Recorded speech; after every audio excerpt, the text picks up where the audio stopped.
Hi there, welcome again to Level Up. I'm Anna, a presentation designer, and today we will learn how to edit shapes to do basic illustrations in PowerPoint. Let's get started. First, let's get familiar with some basic concepts. Every shape has lines, right? Here I have two lines that we will call segments. Between each segment, there will always be 2 points, and each point will always have a pair of handles that serve to edit the path of segments. Let's go to a real example so we can practice. Here we have 2 squares that we will edit. First, let's practice with points. I'm going to select this first square, then right-click on it and select the Edit Points option. You will notice that the outline of the shape becomes red and the points turn black. This indicates that we are on editing mode. Now let's place our cursor on top of this point. It could be any point really. Right-click on it and you will see that there's a tick mark on the corner point option, which means that this is a corner point, but let's change it to a smooth point. You will notice that the corners are gone and now the handles are visible. For the smooth point, the handles will behave the same way, mirror-wise and lengthwise. Now, if we choose a straight point and play with the handles, we will notice that the handles behave the same way mirror-wise but not lengthwise. Finally, let's see how the corner point behaves. Each of the handles' behavior is totally independent. To sum up, let's see what happens if we add a point. We can drag it and move it wherever we want, and we can also delete it. We're done with points now. Let's move on to segments.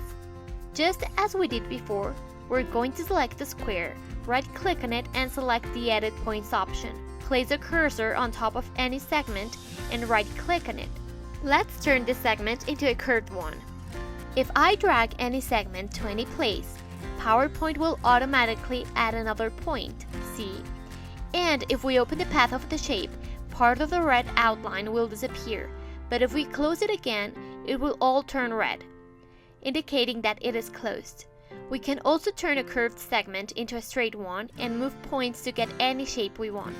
Now that we have covered all the functions available to edit points and segments, it's time to do our own illustration. Let's draw something. What about a paintbrush? Okay, let's do it. We're gonna start with basic shapes. Let's go to the Insert tab, and in the Illustrations group, click on the Shapes button and select a circle. Duplicate it by pressing Ctrl and Shift while you drag it.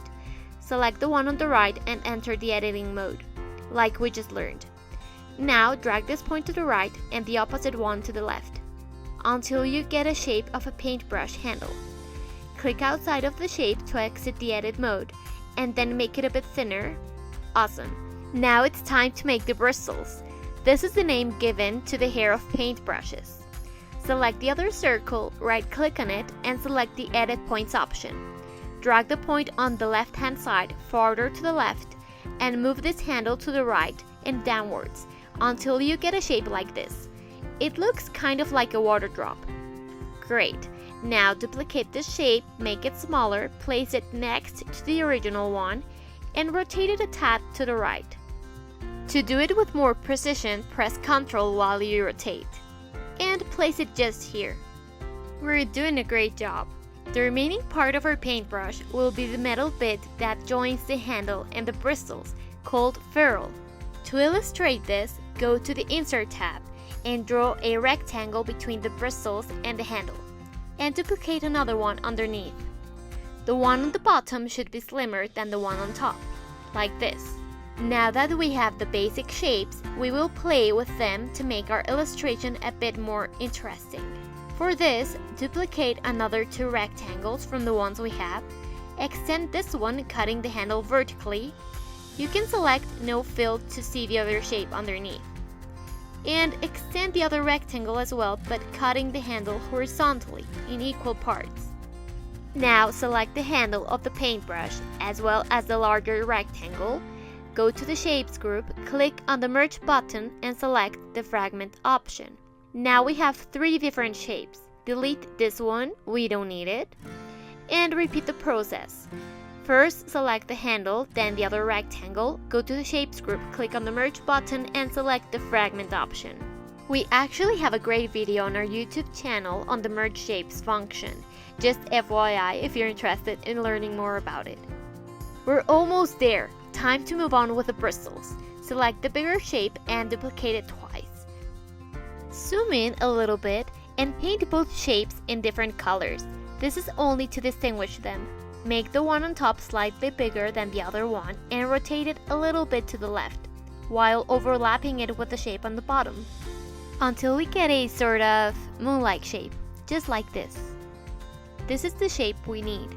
So we're gonna select both shapes at the same time, first the one on the back, then click on the Merge Shapes button and select the Subtract option. There we go. Next, place the new shape on top of the original shape. Brilliant! Now it's time to add some color. All the bottom parts of our paintbrush will serve as shades, so we'll always use a darker tone than the one on top. Let's start with the handle.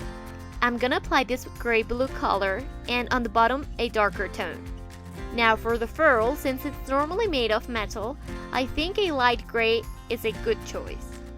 And lastly, for the bristles, I'm gonna apply this yellow color and a darker tone at the bottom. Awesome, now let's group them by parts using Ctrl-G.